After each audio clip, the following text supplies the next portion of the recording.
10장 예수께서 그곳을 떠나 유대 지방으로 가셔서 요단강 건너편으로 가셨습니다. 그러자 사람들이 또 예수께 몰려왔고 예수께서는 늘 하시던 대로 그들을 가르치셨습니다.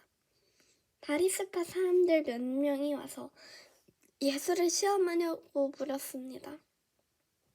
남자가 자기 아내와 이혼해도 됩니까? 예수께서 대답하셨습니다. 모세가 어떻게 하라고 명령했느냐? 그들이 말했습니다. 모세는 남자가 이혼 증서를 써주고 아내와 헤어져도 된다고 했습니다. 그러자 예수께서 말씀하셨습니다. 모세가 그런 예명을 쓴 것은 완악한 너희 마음 때문이다. 그러나 하느님께서 세상을 창조하실 때 사람을 남자와 여자로 만드셨다. 그러므로 남자가 자기 부모를 떠나 아내와 더불어 둘이 한 몸이 될 것이다.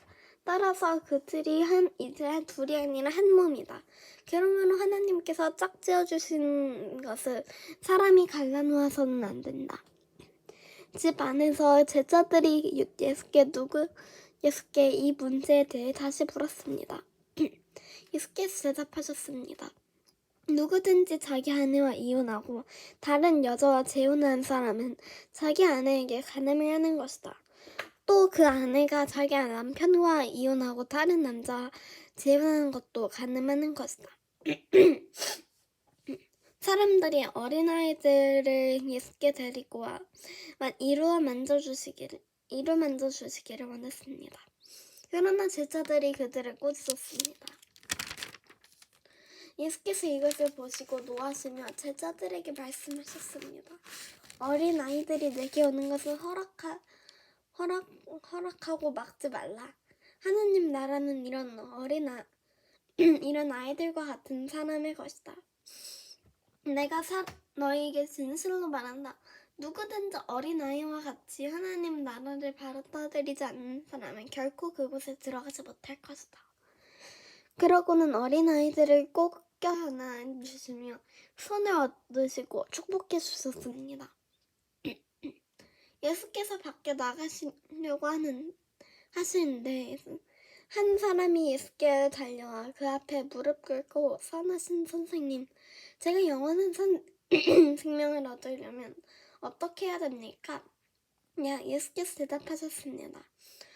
내가 왜 나를 선하다고 하느냐? 오직 하나님 한 분 외에는 선한 분이 없다. 내가 살인하지 말라, 간음하지 말라, 도둑질하지 말라, 거짓 증언하지 말라, 사기치지 말라, 부모를 존경하라 하는 계명들을 알고 있을 것이다. 그가 말했습니다. 선생님, 저는 어릴 때부터 이것들을 모두 어김없이 지켜왔습니다. 예수께서 그를 쳐다보고 사랑스럽게 여기시며 내게 한 가지 부족한 것이 있다. 가서 내가 가진 것을 모두 팔아 가난한 사람들에게 나눠주라. 그리하면 하늘에서 보물을 얻게 될 것이다. 그리고 와서 나를 따르라. 이 말씀을 듣자 그 사람은 무척 근심스러운 얼굴로 슬퍼하며 떠나갔습니다. 그가 대단한 부자였기 때문입니다. 예수께서는 제자들에게 둘러보시고 말씀하셨습니다. 부자가 하나님 나라에 들어가기가 참으로 어렵다. 제자들은 예수의 말씀을 무척 놀랐습니다. 그러자 예수께서 다시 말씀하셨습니다.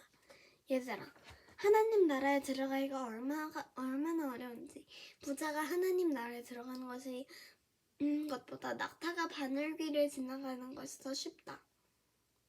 제자들은 더욱 놀라서 서로 수군거렸습니다.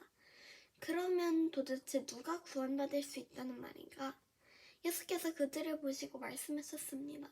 사람은 할 수 없지만 하나님께서는 하실 수 있다. 하나님께서는 모든 것이 가능하다. 베드로가 예수께 말했습니다. 보시다시피 우리는 모든 것을 버리고 주를 따랐습니다. 예수께서 말씀하셨습니다. 내가 너에게 진실로 말한다. 복음을 위해 집이나 형제나 부모나 자식이나 자기 땅을 버린 사람은 지금 이 세상에서 집과 형제 자매와 어머니와 자녀의 땅을 100배나 더 픽박도 함께 받을 것이고 이제 올 세상에는 저는 영원한 생명을 받을 것이다. 그러나 먼저 든 사람이 나중되고 나중난 사람이 먼저 되는 일이 많을 것이다. 그들이 예루살렘으로 올라가는 길이었습니다. 예수께서 앞장서고 그리로 향하시자 제자들은 놀랐고 뒤따라가던 사람들도 두려워했습니다. 예수께서는 다시 12제자를 따로 불러놓으시고 앞으로 자신에게 일어날 일을 말씀해 주셨습니다. 우린 지금 예루살렘을 올라가고 있다. 인자는 베반당의 대제사장들과 율법학자들에게 넘겨질 것이다. 그들은 인자를 죽이기로 결정하고 이방 사람들에게 넘겨줄 것이고 이방 사람들은 인자를 조롱하고 침을 뱉고 채찍으로 때린 뒤 죽일 것이다. 그러나 3일 만에 그는 다시 살아날 것이다. 그러자 세베대의 두 아들 야고보와 요한이 예수께 다가와 말했습니다. 저희의 소원을 들어주시기 원합니다. 예수께서 물으셨습니다. 내가 너희에게 무엇을 해줬으면 좋겠느냐? 그들이 대답했습니다. 주께서 영광의 자리에 앉으실 때 저희 중 하나는 오른편에 하나는 왼편에 앉게 해주십시오. 예수께서 그들에게 말씀하셨습니다.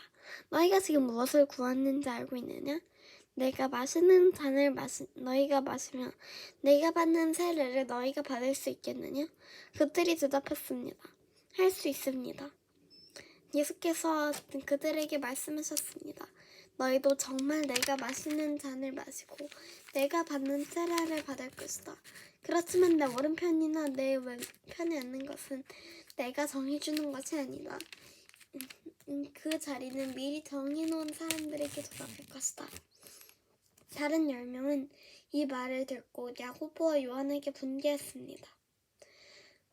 예수께서 그들을 함께 불러놓고 말씀하셨습니다. 너희도 알듯이 이방 사람의 통치자라는 사람들은 백성들 위에 군림하고 그 고관들도 권력을 행사한다. 그러나 너희는 그렇게 해서는 안 된다. 오히려 누구든지 너희 중에서 큰 사람이 되고 싶은 사람은 너희를 섬기는 자가 되어야 하고 누구든지 으뜸이 되려는 사람은 모든 사람의 종이 되어야 한다. 인자 역시 섬김을 받으러 온 것이 아니라 섬기러 왔고 많은 사람들을 구원하기 위해 치를 몸값으로 자기의 생명을 내어주려고 온 것이다. 그들은 여리고로 갔습니다. 예수께서 제자들이 많은 사람들과 함께 그 성을 떠나려는데 디메오의 아들 바디메오라는 눈먼 사람이 길가에 앉아 구걸하고 있다가 나사렛 예수라는 말을 듣고 소리치기 시작했습니다. 다윗의 자손 예수여, 나를 불쌍히 여겨주십시오. 많은 사람들이 그를 꾸짖으며 조용히 하라고 했습니다. 그러나 그는 더욱 큰 소리를 질렀습니다. 다윗의 자손이여, 나를 불쌍히 여겨주십시오. 예수께서 걸음을 멈추시고 말씀하셨습니다. 저 사람을 불러오너라. 그러자 그들이 그 사람에게 말했습니다. 안심하고 일어나라. 예수께서 너를 부르신다. 그는 겉옷을 던져버리고 벌떡 일어나 예수께로 갔습니다. 예수께서 그에게 물으셨습니다. 내가 무엇을 내게 해주기 원하느냐? 앞을 못 보는 사람이 대답했습니다. 선생님, 제가 보기를 원합니다. 예수께서 대답하셨습니다.